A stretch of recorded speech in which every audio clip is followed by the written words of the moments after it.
Siempre, y esto los que somos padres lo sabemos, estamos preocupados por si seremos buenos o malos padres, si estamos haciendo bien o no, si estamos criando a un niño o una niña consciente, despierta, o si estamos cayendo en la trampa o en el paradigma del mundo viejo, de la Matrix, etcétera, etcétera. Pues bien, hoy vamos a hablar precisamente, de que tú eres el máximo recurso que tu hijo necesita. Tú ya eres el recurso que tu hijo necesita, ya eres un buen padre, una buena madre.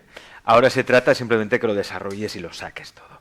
Y para eso tenemos a Tamara de Pares. Ella es filósofa, psicoterapeuta, madre, canalizadora y guardiana de la infancia, que hoy nos acompaña aquí en el Festival de la Luz.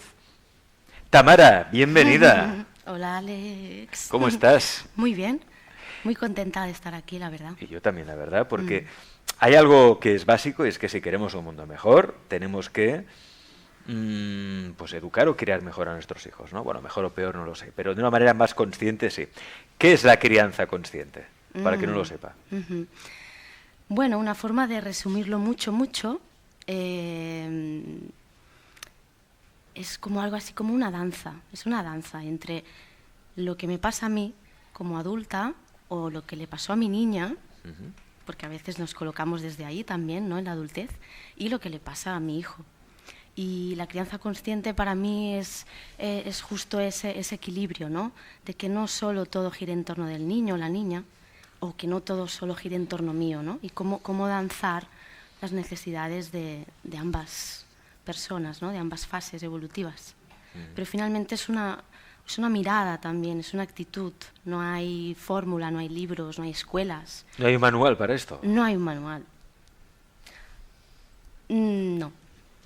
Yo te diría que no. Incluso lo exageraría, o sea, no existe un manual. Sí, pueden existir recursos, pueden existir libros, cursos, formaciones, talleres, pero finalmente lo que está en juego descubrir es que todo está dentro. Tú ya tienes todo lo que necesitas dentro, ¿no? Se ha dicho en varias ponencias hoy, y seguro que se seguirá repitiendo, que finalmente es entrar dentro para ver si el manual existe dentro. O sea, el titular sería, igual sí, pero dentro. Búscalo dentro. Búscalo dentro.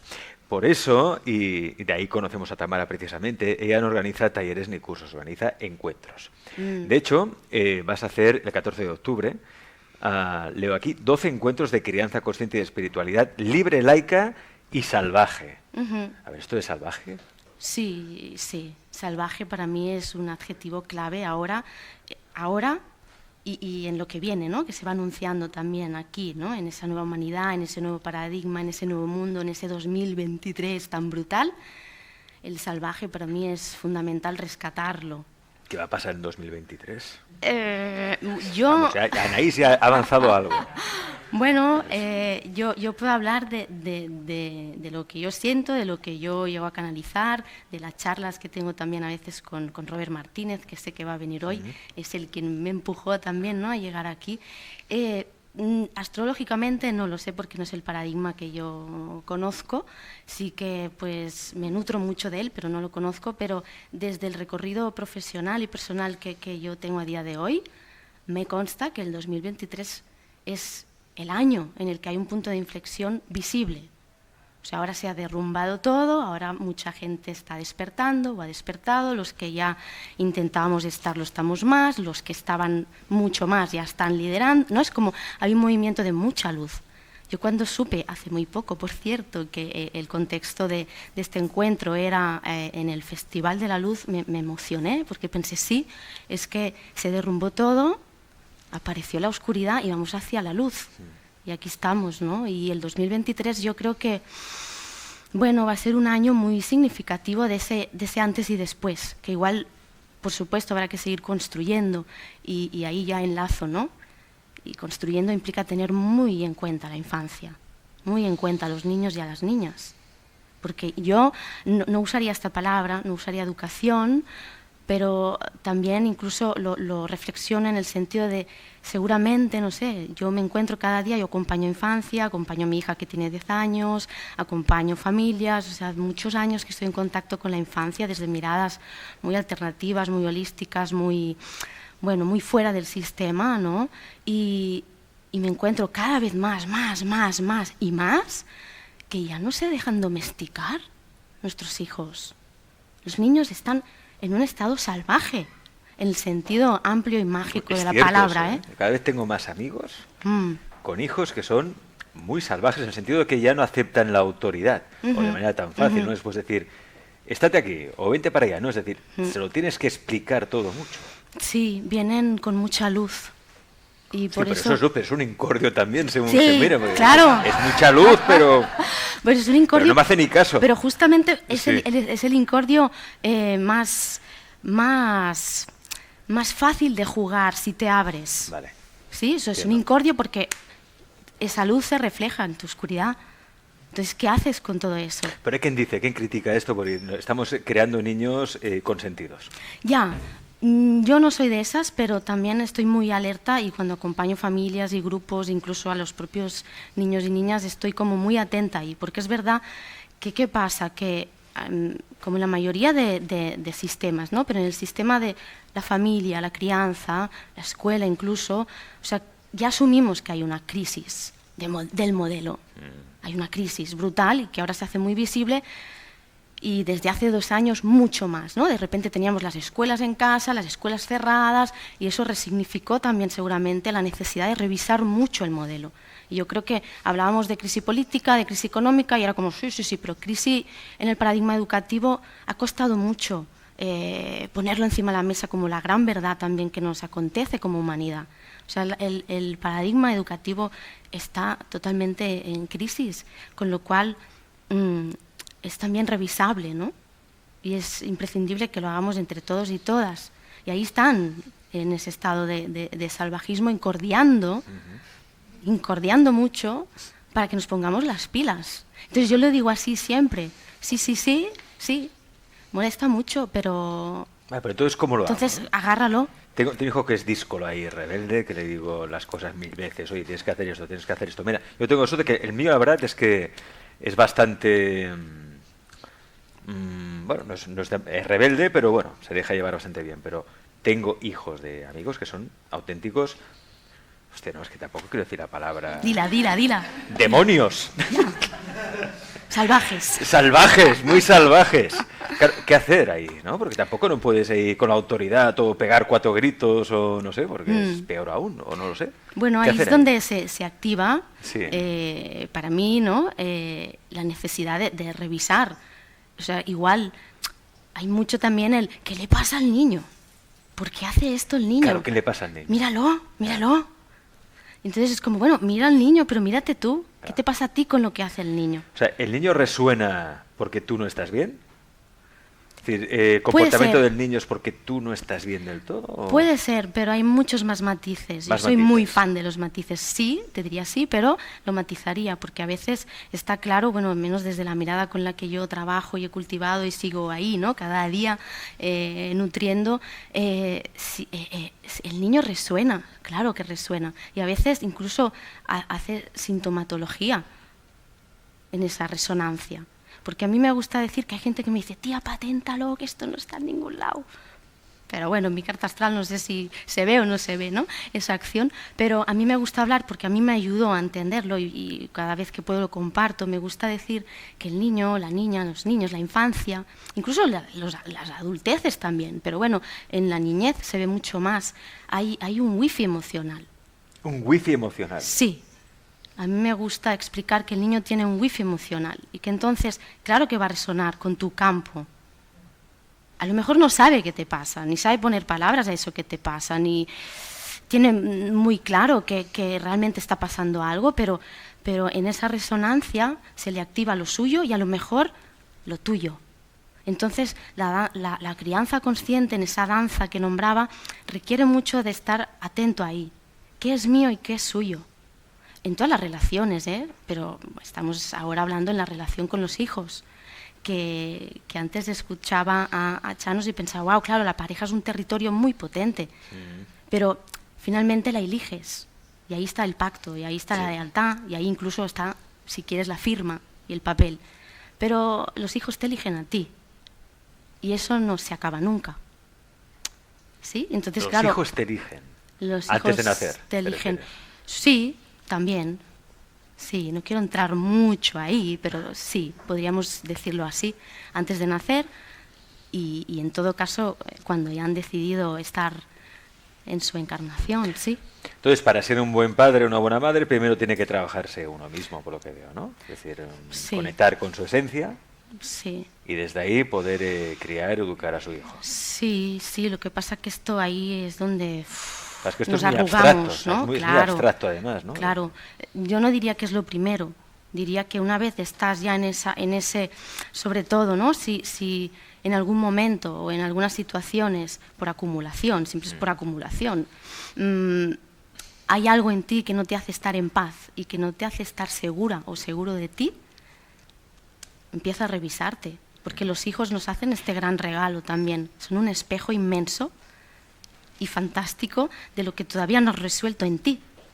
Y eso es lo que se va a poner encima de la mesa todo el rato en la relación. Entonces, anda niño, deja de marear, conéctate a la tablet. ¿Eso no sería una buena forma de crianza consciente? No, pero no lo matizaría también. Sí. Sí, porque la crianza consciente no es vamos a estar todos aquí zen, Vamos a meditar. vamos a La flor meditar, del somos loto. excelentes, ya nos hemos iluminado y ya lo tenemos. No, o sea, la crianza consciente es justo, no digo lo contrario, pero es justo invocar esa danza entre la luz y la sombra constantemente. Entonces, por supuesto que no.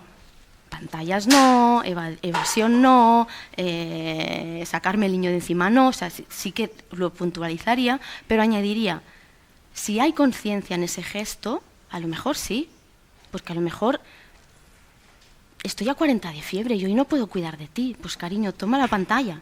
A veces sí puede ser un recurso, pero hacerlo desde ahí, sabiendo que hoy no puedo yo ponerme donde tú necesitas, por lo que sea.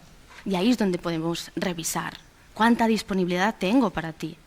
Porque al final buscamos sustitutos o acciones sustitutivas porque no podemos estar disponibles por 1000 cosas. Algunas son muy, ¿no? como muy argumentables, otras no tanto. Pero poco a poco, si te vas abriendo a la reactividad, al diálogo que te genera a tu hijo a nivel interno, en cuanto a cómo estoy, cómo le hablo, cuántas horas paso con él o cuánta necesidad tengo de que no esté conmigo. O sea, si eres capaz de abrirte a ese diálogo interno en la maternidad, en la paternidad, inevitablemente la base para ello es el autoconocimiento, para la crianza y para la vida. Porque nos hemos desconectado mucho también por miles de razones, ¿no?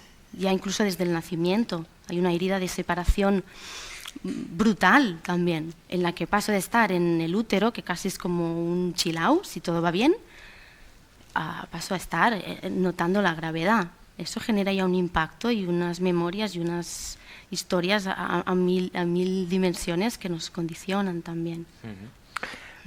¿Qué va a pasar, Tamara, el 14 de octubre? Estos encuentros de crianza consciente y de espiritualidad, libre, laica y salvaje. ¿Qué va a pasar ahí? ¿Qué vamos a experimentar? ¿Qué se ofrece ahí? Bueno, va a pasar que vamos a estar en grupo, que a veces yo acompaño también procesos individuales, pero siento que nombrar que va a ser en grupo también es un matiz introductorio importante. Grupo implica tribu, implica darme cuenta de que no solo me pasa a mí, implica abrirme y sentir que estoy sostenida, y implica darme cuenta que a través de la verdad del otro hay cosas de mí que se mueven, con lo cual el efecto del grupo es como un gran potenciador del proceso que yo puedo vivir en el viaje que yo propongo.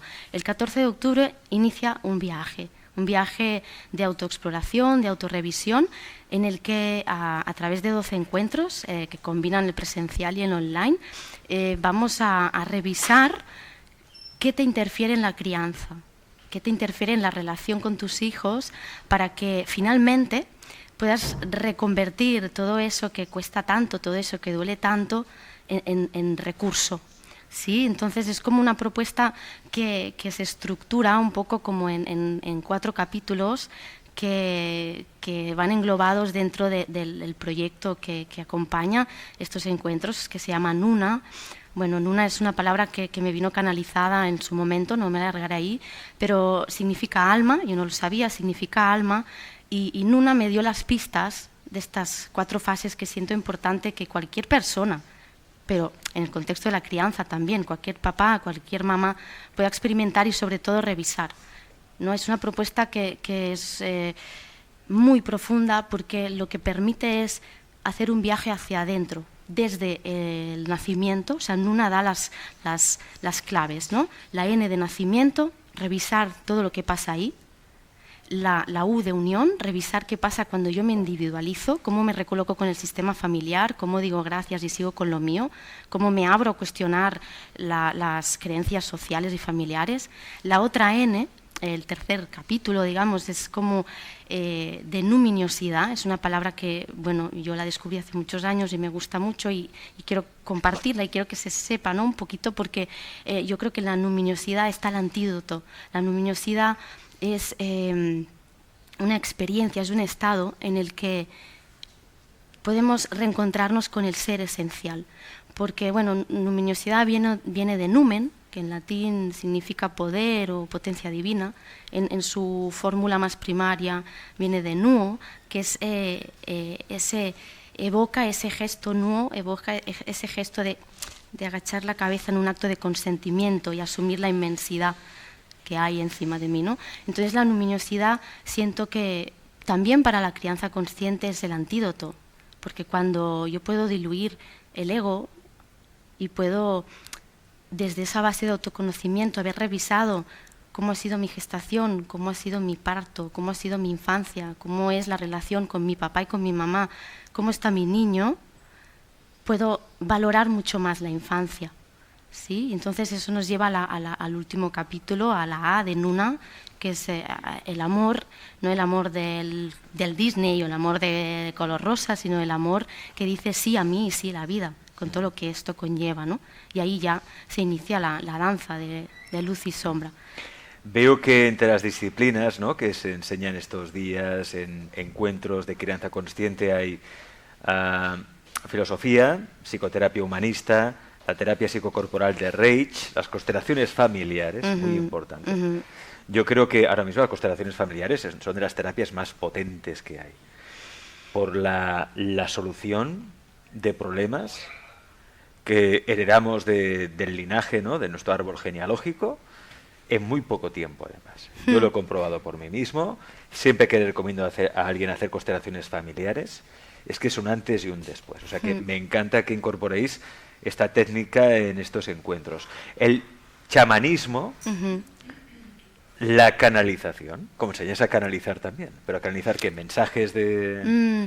Bueno, en la propuesta de crianza consciente, sí, hay en esta fase final en la que entramos como en el capítulo del amor, sí que hay como un reencuentro con la capacidad, igual de ser canal es un poquito más difícil si no lo tienes activo, pero sí a través del amor es relativamente fácil llegar a canalizar, en el sentido de que desde la escucha interna y desde el recorrido que has transitado para llegar a ese último capítulo, la conexión que tienes con tu ser esencial inevitablemente bebe de la fuente cósmica. Entonces, igual no es un recorrido para que aprendas a canalizar, pero sí que puede ser que actives esta escucha que te permite ir a otras dimensiones y desde ahí también encontrar... Otras dimensiones. Sí, otras Oye, dimensiones. esto me gusta porque yo, con mi hijo, mira, el otro día le enseñé ya a tirar las cartas del tarot. O sea, yo lo estoy, y el péndulo, también estoy enseñando al péndulo cómo funciona, calibrar esas cosas, kinesiología, todas esas cosas, ¿no? Y tiene 10 años, pero quiero meterlo ahí en este mundillo, por decirlo de alguna manera. ¿Cómo lo puedo enseñar? Canalizar otras dimensiones. La mía tiene 10 y medio. 10 y medio, pues entonces mira, estamos vamos a la par. un poquito a la par. Voy a ponerme en sintonía desde mi maternidad también, ¿sí? No sé cómo es el tuyo. En general, yo veo como mucha polaridad en la infancia, ¿no? Sobre todo en esta primera fase en la que de alguna forma puede ser que se desconecten de su potencial o no. Entonces, este 07, 09, pongamos 0,10 en algunos casos, pero en la mayoría de miradas que miran técnicamente la infancia, 0,7, primer septenio.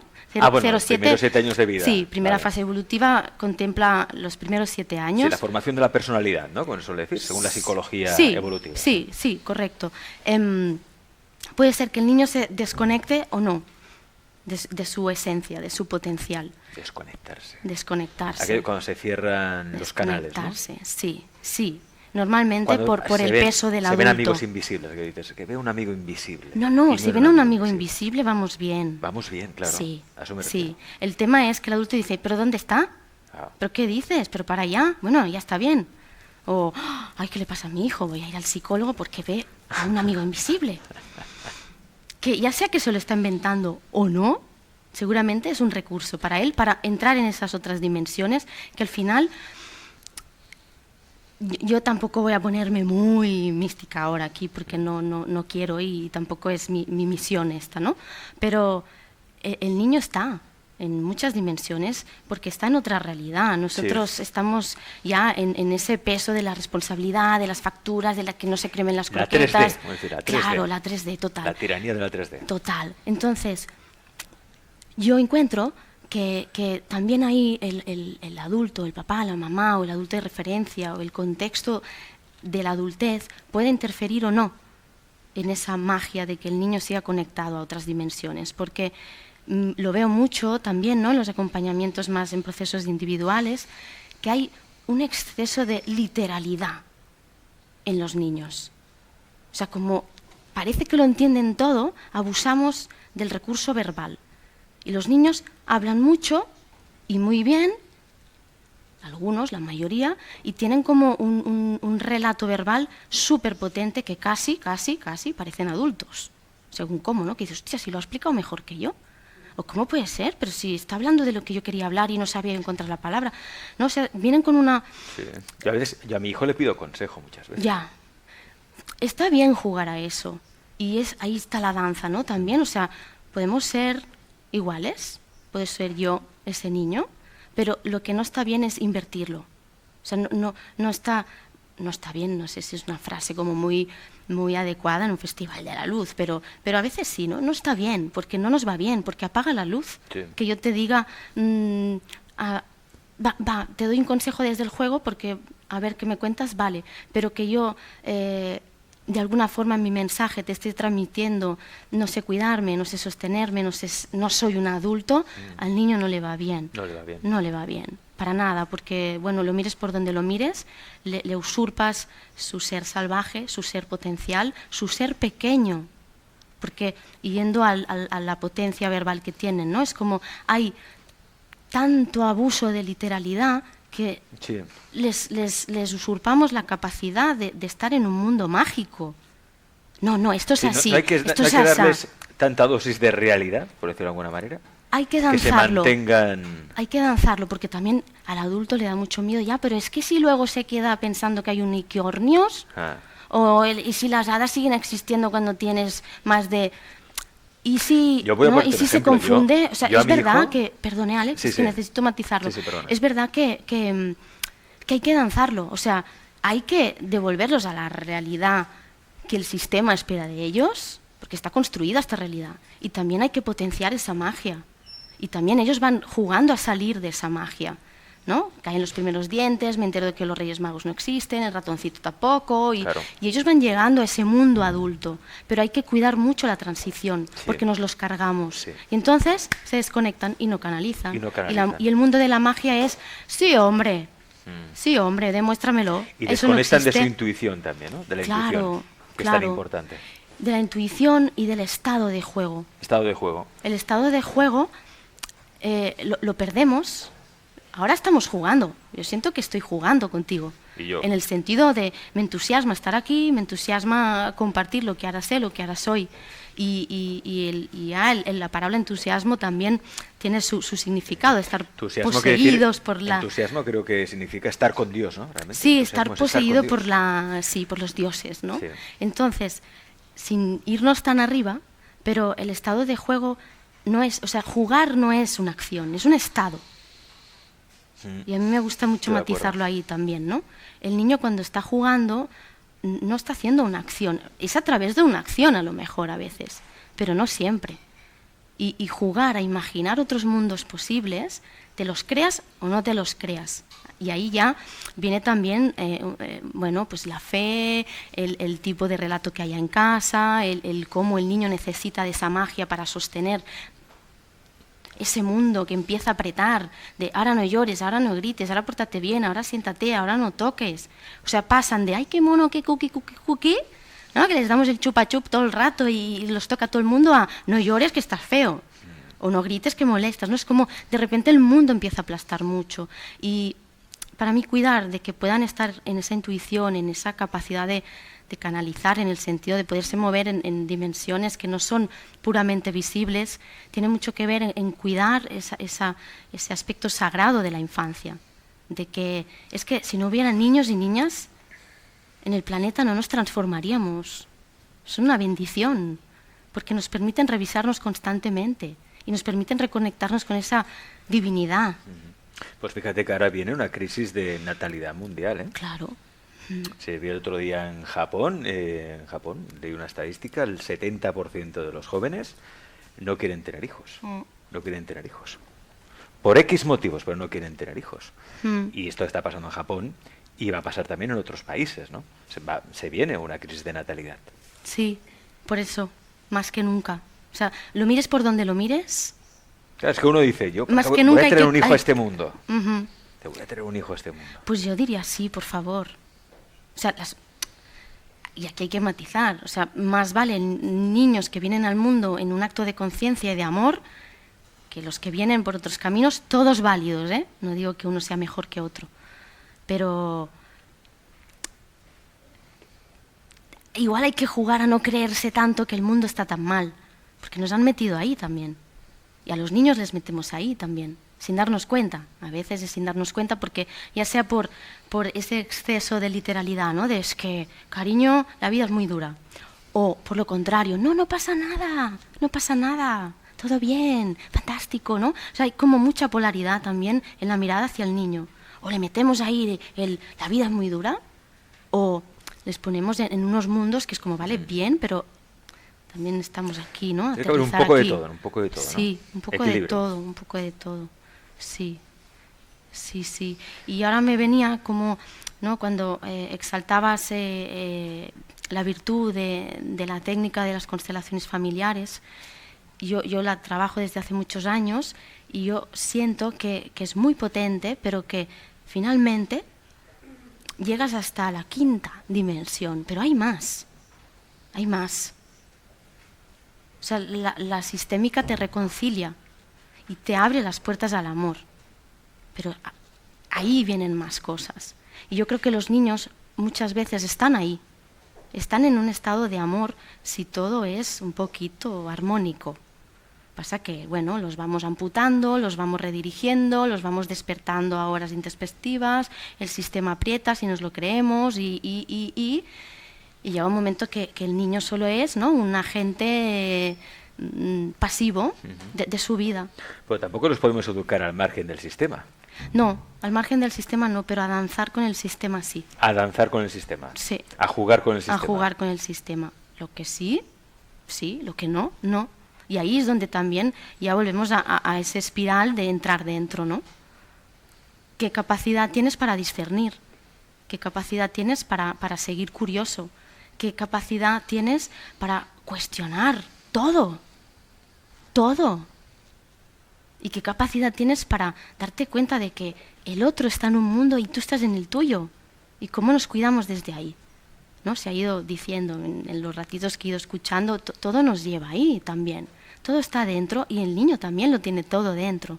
Lo que pasa, que de esto siento que se habla poco también, es como que está como muy de moda la autorregulación, ¿no?, en la crianza consciente, que el niño se autorregule.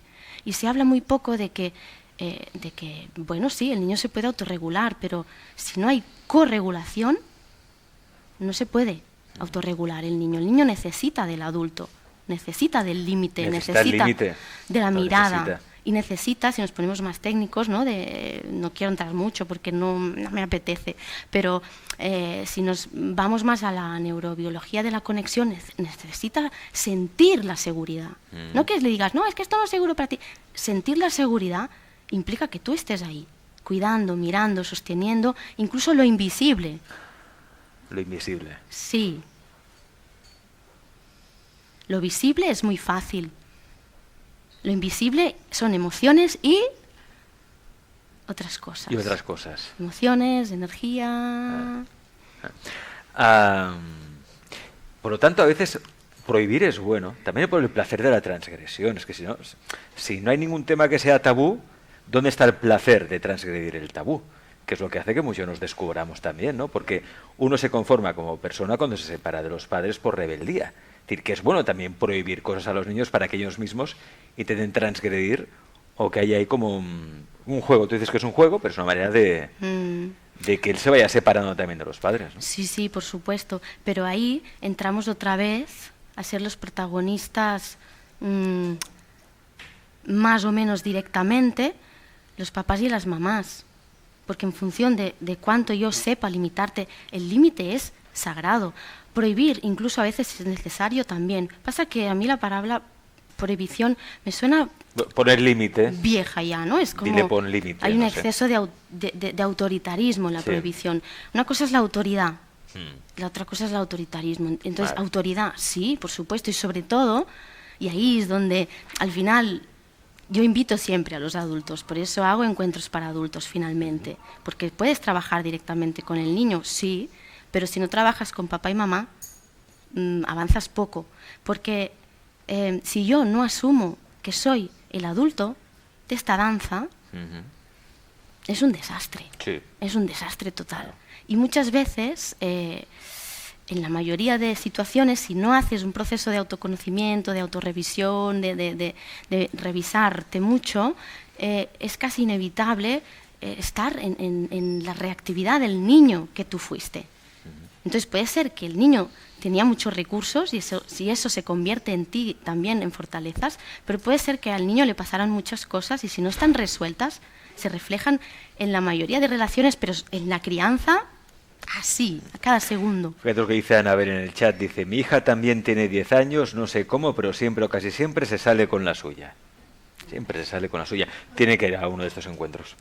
Que venga. Porque que se salgan con la suya a veces es bueno, y a veces no. O sea, es esa danza, ¿no? O sea, no hay esa fórmula a la que apelamos al principio, no existe una danza, porque es revisable, ahí no existe una fórmula, porque en todo caso, si la hubiera, se tiene que revisar constantemente,